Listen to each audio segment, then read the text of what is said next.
Matamgi Manipuri Wari channel asibu tabiriba khwai pumnamakpu taramnokchari ngasi amuk laubirasi Tingkhanggi Leirang nifunipan suba tangka laijidu punsibada mamitu fairap yenglaga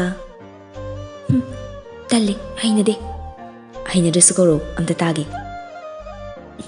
talle dada tumorose ai hogalage asi haraga laijidu punsibana pariba makhutu lenglai aduga hogatke tawi Punsiba sumachi lengde thausadana laijabu namshilaga dumak thammi laijadu mamaidu fatfat laibada punsibagi koiduna mamaiduda yubaduda machindu sugatlaga Dada koi semta phando laijana koini yure haibaduda punsibadu mamaidu fat hangatlaga nukmi hairei luhongmada fanbadagi ngasi bawa fanru horan phalagi Hoi adu dada ai hogalagi thengamani ngarang sidom jana chak thongi Ngasi chakto indom chana thongnaga leiramnadi ai sigimna phare punsibadu prishumdu shuklapna wagi wachumna ngangu siba khotpa panganu nachinmando break fajilaga thamthokani asi haraga punsibadu laijagi makhutu tapna thadokdina fukhawgalaga longna tumthaki laija sofing afaigum fukhawgalaga masamdu samji kisili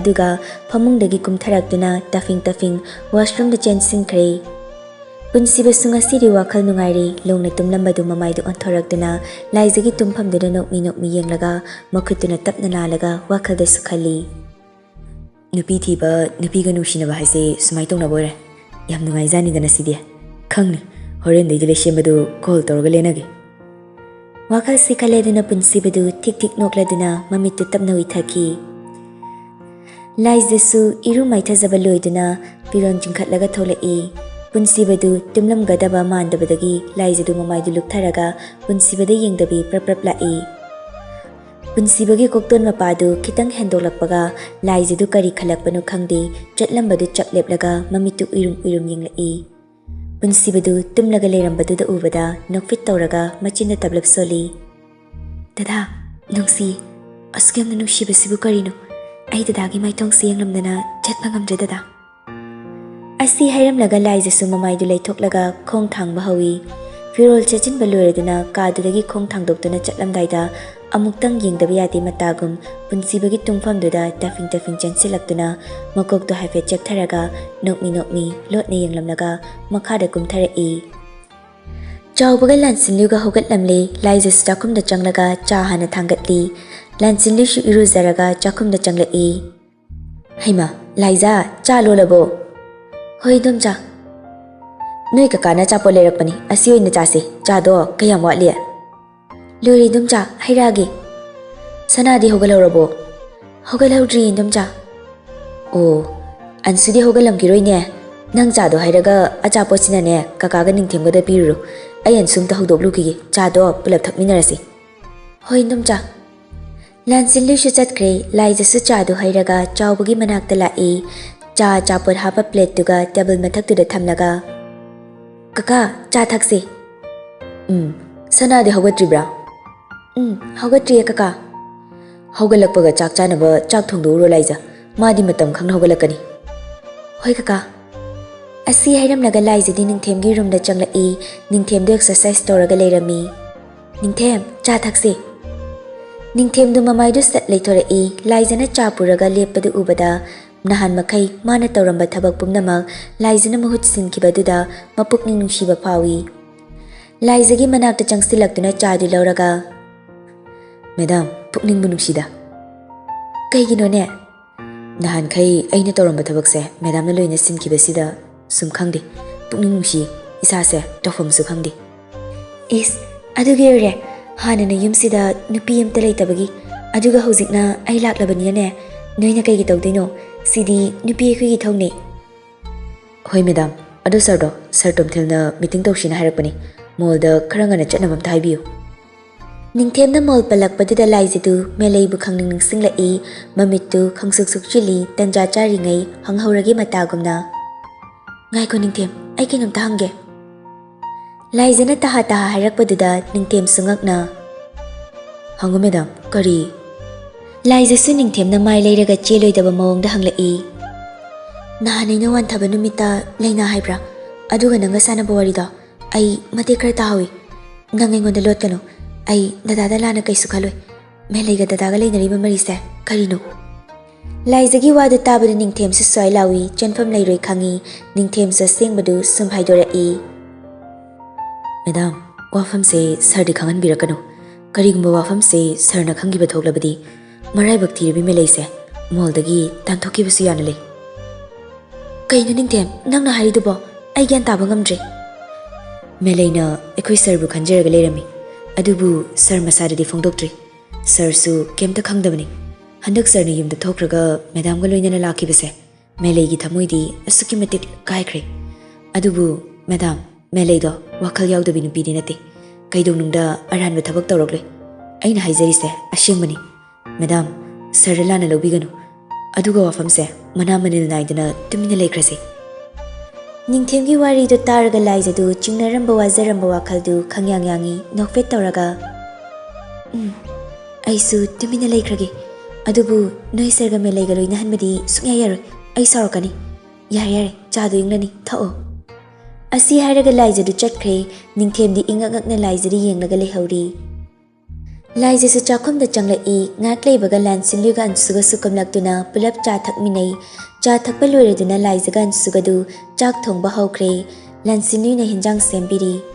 Ansuna phagi tawduna nokpada chakhumdu pungning nili. Punsibasu hawgalaktuna masadu fresh oithoklaga makhada kumlai. Chakhumlomda nokpa makhol tabaduda prap changlai.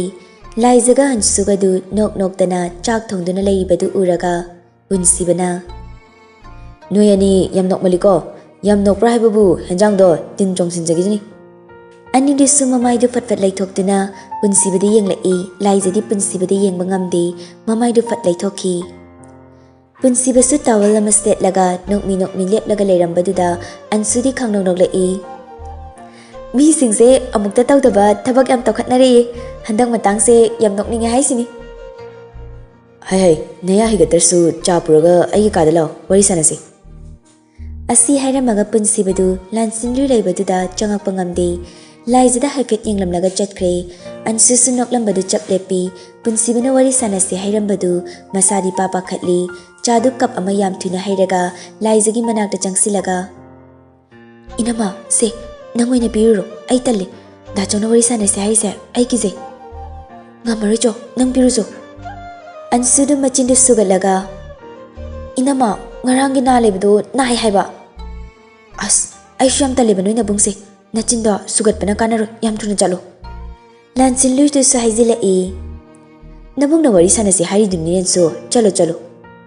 Mama na sahizilak paduda ansudu tanna punsibagi manaktala e chadu table mathaktura thamlaga. Tacho cha silaire. Punsibadu ansudu yankalaktuna. Sida famu. Ai wakra haige. Hauzik haiba natragadi matam phangde. Ansusu tamna changsilaktuna punsibagi nakanda thariba single sofa duda yam tanna fami. Punsibasu chado muktang chinglaga. Ngasigi chase kanana lonbano. Ansusu fatkumla e. Khang na hamlakano ina mana lonbane hawi haidugi uramni ne. Punsibadu nokfet tawraga. Hausa hawi noina namadi sangom chada morok yam thakan mani. Aduda nanamana lonba mandaba. Ansudi ngangakna. Chathoda tacho namongdo oiramni sangom chadabu morok happy kaina. Wa makyam taninteko. Ansuna thajadabaduda punsibadu nokningba faurei momon minok amaga loinaraduna. Farini nangna thajadrasu kaisu kaidi. Mi romance tonabagi matangni. Aina sengwa harasu noina thajaroi. Ha. Asina si oikre. Matam sithengi. Ansu tacho wa haige. Aini dom chaga nanga kauribase nanamagi khalagani nangsu khanglamgani nanamase wakal khanbe henbandana depression form tawraklabani aduna maga matam khara wakal nungaina leminanabagi kaubani dacha nangsu wari pumnama khanglamlani indom chaga nanga lakpase dachoksi yam harawi ngahak leibaga ekhoi loina thabak chathokrani nanama matanta kada thamganu nanga dumak loinaraga phagi jugai tawduna leminagadabani hoi dacha Ado, noklaga dalayo haibanati, lyrics takpiyo. Aina staklibani. Numidang ngahak takpaduna oibiyari. Nangya ngamba level do honaraga nang nisida leiringaida numit khara nisida fazana takpiyo. Atay henba kashu pamdi. Nanamase iba paba sika khayelu. ꯑꯗꯨꯕꯨ ꯍꯩꯔꯕ ꯏꯆꯟꯒꯤ prize ꯄꯤꯗꯣꯔꯤꯕꯅꯤ ꯑꯟꯁꯨꯗꯨ ꯃꯃꯤꯠꯇꯨ ꯐꯩꯅ ꯌꯦꯡꯂꯒ ꯍꯣ ꯇꯤꯀꯤ ꯄꯤꯖꯔꯅꯨ ꯌꯥꯔꯦ ꯏꯅꯝꯃ ꯂꯥꯏꯔꯤꯛ ꯇꯝꯂꯛꯇꯦ ꯍꯥꯏꯕ ꯅꯍꯥꯟꯈꯩ ꯈꯪꯗꯕꯒꯤꯅꯤ ꯍꯧꯖꯤꯛꯇꯤ ꯈꯪꯂꯕꯅꯤꯅ ꯅꯅꯥꯏꯅ ꯇꯥꯛꯆꯔꯅꯤ ꯁꯣꯝꯅ ꯍꯥꯏꯕꯤꯗ꯭ꯔꯁꯨ ꯍꯩꯃꯥ ꯇꯤꯀꯤ ꯄꯤꯖꯕ ꯅꯠꯇꯦꯅꯦ ꯏꯆꯟꯅ ꯄꯥꯝꯕ ꯄ꯭ꯔꯥꯏꯖ ꯄꯤꯗꯣꯔꯤꯕꯅꯤꯅꯦ ꯄꯤꯕꯤꯔꯅꯨ ꯌꯥꯖꯔꯦ ꯑꯗꯣ ꯑꯁꯤꯒꯤꯔꯣ ꯗꯥꯆꯧꯅ ꯋꯥꯔꯤ ꯁꯥꯟꯅꯁꯦ ꯍꯥꯏꯔꯤꯁꯦ ꯃꯥꯅꯤ ꯑꯟꯁꯨꯗꯨ ꯐꯨꯛ ꯍꯧꯒꯠꯂꯒ ꯑꯗꯨꯛ ꯂꯥꯏꯕ ꯋꯥꯗꯨꯕꯨ ꯆꯥꯛ ꯇꯣꯛꯄꯒ ꯍꯦꯛꯇ ꯍꯧꯔꯒꯦꯁꯦ ꯑꯊꯨꯕ ꯃꯇꯝꯗ ꯁꯣꯝꯅꯁꯨ ꯃꯇꯦꯡ ꯈꯔ ꯄꯥꯡꯁꯤꯟꯕꯤꯔꯒ ꯁꯣꯝꯒꯤ ꯋꯥꯏꯐꯁꯦ ꯑꯥꯏ ꯂꯚ ꯌꯨ ꯍꯥꯏꯕ ꯍꯩꯍꯟꯖꯔꯛꯑꯒꯦ ꯑꯩ ꯆꯠꯂꯦ ꯗꯥꯆꯧ ꯄꯨꯟꯁꯤꯕꯗꯨ ꯃꯈꯨꯠꯇꯨ ꯊꯥꯡꯒꯠꯂꯒ ꯃꯁꯤ ꯑꯉꯥꯡꯁꯤ ꯉꯁꯤꯀꯣ ꯑꯟꯁꯨꯗꯨ ꯁꯨꯒꯠꯂꯝꯂꯒ ꯀꯟꯅ ꯆꯦꯟꯈ꯭ꯔꯦ ꯄꯨꯟꯁꯤꯕꯁꯨ ꯅꯣꯛꯅ ꯅꯣꯛꯅ ꯆꯥꯗꯨ ꯊꯛꯄ ꯂꯣꯏꯁꯤꯜꯂꯒ ꯃꯣꯜ ꯆꯠꯅꯕ ꯎꯄꯨꯗꯨ ꯍꯥꯡꯗꯣꯛꯇꯨꯅ ꯔꯦꯛꯇꯒꯤ ꯐꯨꯔꯤꯠꯇꯣ ꯑꯃ ꯂꯧꯊꯣꯛꯂꯒ ꯂꯤꯠꯀꯦ ꯇꯧꯔꯤꯉꯩ ꯐꯃꯨꯡ ꯃꯊꯛꯇꯒꯤ ꯐꯣꯟꯗꯨ ꯈꯤꯡꯂꯛꯏ ꯄꯨꯟꯁꯤꯕꯁꯨ ꯎꯄꯨꯗꯨ ꯁꯠ ꯊꯤꯡꯖꯤꯜꯂꯝꯂꯒ ꯄ꯭ꯔꯞ ꯂꯥꯛꯇꯨꯅ ꯐꯣꯟꯗꯨ ꯁꯠ ꯄꯥꯏꯈꯠꯂꯒ ꯅꯣꯛꯃꯤ ꯍꯜꯂꯣ ꯍꯦꯟꯕ ꯍꯥꯎ ꯗꯥꯆꯧ ꯀꯪꯒ꯭ꯔꯦꯆꯨꯂꯦꯁꯟ ꯊꯥꯔꯤꯕ ꯄꯥꯎꯁꯤ ꯆꯨꯝꯂꯦꯀꯣ ꯄꯨꯟꯁꯤꯕꯗꯤ ꯉꯛꯉꯛꯅ ꯀꯔꯤ ꯄꯥꯎꯅꯣ ꯏꯇꯩꯃꯒ ꯗꯥꯆꯧꯒ ꯔꯣꯃꯥꯟꯁ ꯍꯧꯔꯦ ꯍꯥꯏꯁꯤ ꯑꯆꯨꯝꯕ꯭ꯔꯥ ꯍꯥꯏꯕ ꯄꯨꯟꯁꯤꯕꯗꯨ ꯅꯣꯛꯐꯦꯠ ꯇꯧꯔꯗꯨꯅ ꯆꯨꯝꯃꯦ ꯂꯩꯁꯦꯝꯕꯗꯁꯨ ꯑꯝꯇ ꯍꯥꯏꯕꯤꯈꯣ ꯃꯥꯁꯨ ꯑꯩꯒꯤꯗꯃꯛꯇ ꯌꯥꯝ ꯋꯥꯖꯕꯅꯤ ꯅꯣꯏ ꯀꯩꯝꯇ ꯋꯥꯔꯨꯔꯅꯨ ꯑꯩꯅ ꯍꯥꯏꯗ꯭ꯔꯣ ꯅꯇꯩꯃꯅ ꯍꯦꯟꯅ ꯑꯩꯕꯨ ꯅꯨꯡꯁꯤꯔꯒ ꯂꯩꯔꯝꯃꯤꯕꯣ ꯁꯤꯌꯥ ꯈꯨꯅꯨꯡꯁꯤꯗꯣ ꯑꯗꯨ ꯗꯥꯆꯧ ꯌꯨꯝꯗ ꯊꯣꯔꯛꯑꯣ ꯑꯩ ꯅꯣꯏ ꯑꯅꯤꯒꯤ ꯔꯣꯃꯥꯟꯁꯇꯣ ꯌꯥꯝ ꯌꯦꯡꯅꯤꯡꯉꯤ ꯆꯠꯊꯣꯛꯑꯗ ꯁꯦꯔꯥꯟ ꯇꯨꯔꯥꯟ ꯑꯁꯤꯕꯨ ꯋꯥꯅꯤ ꯀꯩꯅ ꯅꯣꯏ ꯅꯇꯩꯃ ꯍꯣꯏ ꯍꯥꯟꯅ ꯏꯁꯧꯇ ꯂꯥꯡꯂꯒ ꯂꯩꯔꯝꯕꯗꯣ ꯍꯧꯖꯤꯛꯇꯤ ꯑꯩ ꯎꯕꯒ ꯏꯀꯥꯏꯕꯤꯒ ꯇꯧꯈ꯭ꯔꯦ ꯅꯨꯡꯁꯤꯗꯕ ꯃꯤꯅ ꯅꯨꯡꯁꯤꯔꯛꯄꯁꯤꯗꯤ ꯍꯥꯏ ꯀꯥꯟꯗꯦ ꯍꯦꯟꯕ ꯊꯃꯣꯏꯒꯁꯦ ꯃꯊꯛ ꯃꯈꯥ ꯑꯣꯜꯂꯛꯄꯣꯅꯤꯗ ꯋꯥꯏꯃ ꯇꯥ ꯉꯝꯗ꯭ꯔꯦ ꯀꯥꯟꯅꯗꯦ ꯇꯌꯥꯏꯒ ꯉꯥꯏꯔꯔꯣꯏ ꯑꯩ ꯅꯨꯄꯤ ꯊꯤꯖꯤꯜꯂꯅꯤ ꯊꯤꯖꯤꯜꯂꯣ ꯑꯗꯣ ꯅꯪꯗꯤ ꯀꯅꯥꯅ ꯍꯥꯏꯔꯛꯏꯕ ꯑꯟꯁꯨꯅ ꯍꯥꯏꯔꯛꯄꯅꯦ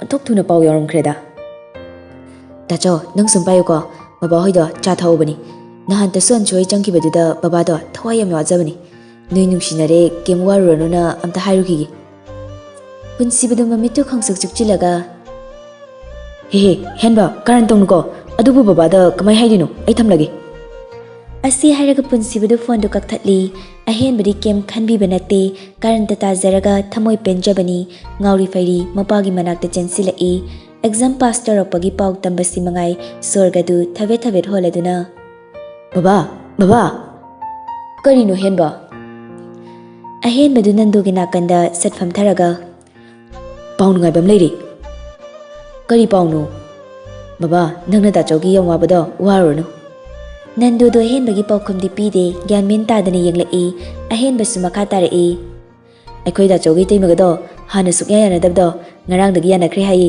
ꯌꯥꯝ ꯅꯨꯡꯁꯤꯅꯔꯤ ꯅꯟꯗꯨꯁꯨ ꯋꯥꯔꯤ ꯄꯨꯝꯕ ꯈꯪꯕꯅ ꯄꯥꯎꯗꯨ ꯇꯥꯕꯗ ꯍꯔꯥꯎꯕ ꯐꯥꯎꯏ ꯅꯣꯛꯐꯦꯠ ꯇꯧꯔꯗꯨꯅ ꯍꯥ ꯑꯁꯦꯡꯕꯔꯅꯦ ꯍꯦꯟꯕ ꯑꯁ ꯃꯤ ꯃꯇꯩ ꯃꯅꯥꯎ ꯅꯨꯡꯁꯤꯅꯕꯕꯨ ꯑꯩꯅ ꯐꯥꯒꯤ ꯇꯧ ꯌꯥꯕ꯭ꯔꯥ ꯍꯥꯏꯁꯤꯕꯣ ꯐꯔꯦꯗ ꯑꯩꯗꯤ ꯅꯪꯒꯤ ꯗꯥꯆꯧꯒꯤ ꯈꯟꯕꯗ ꯑꯍꯤꯡꯒꯁꯦ ꯇꯨꯝꯕ ꯌꯥꯔꯨꯗ꯭ꯔꯕꯅꯤ ꯋꯥꯈꯜꯒꯁꯤ ꯈꯪꯉꯥꯡ ꯍꯦꯛ ꯌꯥꯡꯉꯤꯍꯦ ꯑꯍꯦꯟꯕꯗꯨ ꯃꯄꯥꯗ ꯐꯩꯔꯞ ꯌꯦꯡꯂꯒ ꯀꯔꯟ ꯇꯥꯁꯤꯜꯂꯛꯏ ꯍꯣꯔꯦꯟꯗꯒꯤꯗꯤ ꯒ꯭ꯌꯥꯟ ꯇꯥꯅ ꯇꯨꯝꯃꯣ ꯕꯕꯥ ꯅꯆꯥꯅꯨꯄꯥꯒ ꯅꯃꯧ ꯅꯨꯄꯤꯒꯗꯣ ꯅꯨꯡꯁꯤꯅꯈꯤꯕꯒꯤ ꯇꯨꯝꯕ ꯌꯥꯗꯕꯤ ꯑꯃꯨꯛ ꯇꯧꯈꯤꯅꯤꯀꯣ ꯑꯗꯨꯗꯤ ꯁꯣꯏꯔꯦ ꯅꯟꯗꯨꯗꯨ ꯃꯆꯤꯟꯗ ꯈꯨꯗꯣꯝꯕꯤꯗꯨ ꯊꯝꯂꯒ ꯂꯥꯡꯒꯅꯨ ꯅꯃꯥ ꯇꯥꯈꯤꯅꯤ ꯍꯧꯖꯤꯛꯇ ꯁ꯭ꯋꯥꯏꯗ ꯂꯩꯔꯝꯕꯅꯤ ꯑꯍꯦꯟꯕꯁꯨ ꯊꯣꯡꯖꯤꯟꯗꯨꯗ ꯍꯥꯏꯐꯦꯠ ꯌꯦꯡꯂꯒ ꯈꯣꯟꯖꯦꯜꯗꯨ ꯇꯞꯂꯞꯅ ꯕꯕꯥ ꯑꯁꯨꯛ ꯁꯥꯊꯤꯕ ꯅꯨꯄꯤꯁꯤꯕꯨ ꯀꯔꯤꯗ ꯄꯥꯝꯗꯅ ꯂꯧꯔꯤꯅꯣ ꯕꯕꯥ ꯅꯪꯁꯨ ꯅꯨꯄꯥ ꯑꯣꯏꯅ ꯅꯨꯄꯤ ꯈꯟꯕ ꯍꯩꯃꯟꯗꯦ ꯂꯥꯏꯃ ꯃꯁꯤꯅ ꯍꯦꯛ ꯉꯥꯡꯕꯁꯤꯃ ꯑꯁꯤ ꯍꯥꯏꯔꯒ ꯅꯟꯗꯨꯒ ꯍꯦꯟꯕꯒꯗꯨ ꯅꯣꯛꯃꯤꯟꯅꯩ ꯉꯁꯥꯏꯗꯒꯤ ꯊꯣꯡꯖꯤꯟ ꯃꯌꯥꯗ ꯂꯨꯝꯂꯒ ꯇꯥꯔꯤꯕ ꯔꯥꯁꯤꯗꯨ ꯑꯍꯦꯟꯕꯒ ꯅꯟꯗꯨꯒ ꯅꯣꯛꯃꯤꯟꯅꯕꯗꯨ ꯎꯕꯗ ꯈꯣꯏꯗꯧ ꯊꯤꯠꯄꯗ ꯂꯣꯏꯔꯦ ꯃꯈꯨꯠ ꯃꯁꯥꯗꯨ ꯄ꯭ꯔꯣꯛ ꯊꯦꯛꯂꯒ ꯁꯥꯎꯅ ꯍꯥꯏꯔꯛꯏ ꯅꯣꯏꯅ ꯍꯔꯥꯎꯔꯤꯕ ꯃꯣꯏ ꯑꯅꯤꯅ ꯅꯨꯡꯁꯤꯅꯔꯒ ꯀꯌꯥꯝ ꯀꯨꯏꯅ ꯅꯨꯡꯁꯤꯅꯕ ꯉꯝꯗꯣꯏꯕ ꯔꯥꯁꯤ ꯑꯩꯁꯨ ꯇꯨꯃꯤꯟꯅ ꯂꯩꯊꯣꯛꯀꯅꯤ ꯈꯜꯂꯨꯅꯨ ꯇꯞꯅ ꯇꯧꯔꯛꯄꯗ ꯌꯦꯡꯉꯨ ꯑꯁꯤ ꯍꯥꯏꯔꯒ ꯔꯥꯁꯤꯗꯨ ꯃꯃꯥꯏꯗꯨ ꯁꯠ ꯂꯩꯊꯣꯔꯛꯇꯨꯅ ꯀꯅꯥꯗꯅꯣꯃ ꯐꯣꯟ ꯇꯧꯔꯒ ꯋꯥꯔꯤ ꯁꯥꯟꯅꯗꯨꯅ ꯃꯥꯒꯤ ꯀꯥꯗ ꯆꯪꯈꯤ ꯑꯁꯣꯝꯗꯁꯨ ꯄꯨꯟꯁꯤꯕꯗꯨ ꯂꯣꯏꯁꯤꯟꯕ ꯂꯣꯏꯔꯗꯨꯅ ꯆꯥꯛ ꯆꯥꯔꯤ ꯆꯥꯛꯈꯨꯝꯗꯒꯤ ꯊꯣꯛꯂꯝꯗꯥꯏꯗ ꯂꯥꯏꯖꯗ ꯌꯦꯡꯂꯒ ꯂꯥꯛꯑꯣ ꯍꯥꯏꯕꯒꯨꯝ ꯄꯤꯁꯨꯝ ꯅꯥꯃꯗꯨ ꯍꯥꯏꯐꯦꯠ ꯊꯦꯛꯀꯠꯂꯒ ꯏꯪꯒꯤꯠ ꯇꯧꯔꯝꯂꯒ ꯄꯨꯟꯁꯤꯕꯗꯨ ꯊꯣꯛꯈ꯭ꯔꯦ ꯂꯥꯏꯖꯁꯨ ꯄꯨꯟꯁꯤꯕ ꯆꯠꯇꯣꯔꯕ ꯑꯣꯏꯕꯅ ꯑꯃꯨꯛꯇꯪꯗꯤ ꯁꯛꯇꯝꯗꯨ ꯎꯅꯤꯡꯕ ꯐꯥꯎꯏ ꯑꯗꯨꯕꯨ ꯄꯥꯛ ꯆꯠꯇꯦ ꯑꯟꯁꯨꯅ ꯐꯦꯡꯂꯛꯂꯤꯕ ꯀꯣꯟꯁꯤꯡꯗꯨ ꯁꯨꯝ ꯆꯥꯝꯃꯤ ꯀꯣꯟꯗꯨ ꯆꯥꯝꯅ ꯋꯥꯈꯜꯗꯁꯨ ꯈꯜꯂꯤ ꯀꯣꯟ ꯐꯦꯡꯕ ꯂꯣꯏꯕ ꯐꯥꯎꯗ ꯗꯗꯥꯁꯦ ꯆꯠꯂꯝꯗ꯭ꯔꯗꯤ ꯐꯅꯤꯗ ꯁꯤꯗꯒꯤ ꯆꯠꯈꯤꯕꯗꯨꯅ ꯉꯔꯥꯡ ꯍꯜꯂꯛꯄ ꯃꯇꯝꯗꯨꯐꯥꯎ ꯗꯗꯥ ꯎꯗ꯭ꯔꯗꯤ ꯑꯩꯗꯤ ꯀꯃꯥꯏꯅ ꯇꯧꯅꯤ ꯑꯝꯇꯪꯗꯤ ꯌꯦꯡꯅꯤꯡꯈ꯭ꯔꯦꯗ ꯏꯅꯝꯃ Inama! Ansuna kaurakpani laizadu khangprek khangi masadu ifing fingna khumlai. Ha, how? Kaidorage? Dachongna lau hairambadu tahoudrabo? Karam kanda? Ansudu tik tik noglai. Ho hojita changlaga yam tuna lau hairambani inamadi kanagi wakada manglingaida khanghaudrino. Chalo cho, aingondu intainarakani. Ansugi wadula laizadi kaibasu poi makutto hamdoklaga moigi kada lai. Punsibadu tung onthoklaga leirami laizasi kaina mamaidu luktharaga. Dada, ai kaubra? Punsibasu mamaidu leithorei laizagi manakta praprap changsilaga laizagi mamangda chapleplaga tablapna hairei. Nangna ingit rang amta khangrido kaigino. Laizasu mamaidu luktharaga adum khumlai. Kon pengmaloraga karake taubani. Punsibadu nokmi laizagi makhwangduda kolaga khangchingching silaga. Phazan leramo chalukigi. Punsibana chalukigi haibaduda laizasu punsiba yengba nanghorore matagum mamaidu sat yengkhalaklaga hatu hatu hairei. Hoi dada. Phone toroke. Hoi, adu dada. Hairo. Laizadu mamaidu amuk nontharaga matau iman mandana tablapna hairei. Dadagi mitta nupi amta yenganuko. Karigumba hek yenglamnaba yumda halakpaga aigi mitsiga dadagi mittuga onadoini. Laizagi wadu tabada punsibadu mamittu khuzilaga yam lemna nokpa mumon minok amaga loinana laizabu kolibadu hena chetna konsilaga oinana hairei. Hauzigonarse. Laizasu mamaidu nontharambadagi fatlai khalaklaga pishumanidu sukchilaga punsibadi yengladuna machindu pomthoklaga saurapna hairei. Oh, dadagi sidi yengudoini shinine. Dadani yengni harasu aini yengba yaroi. Lam yam hendu eradi thabakamda chapiranu yare. Yumda halaga gyantana leirase.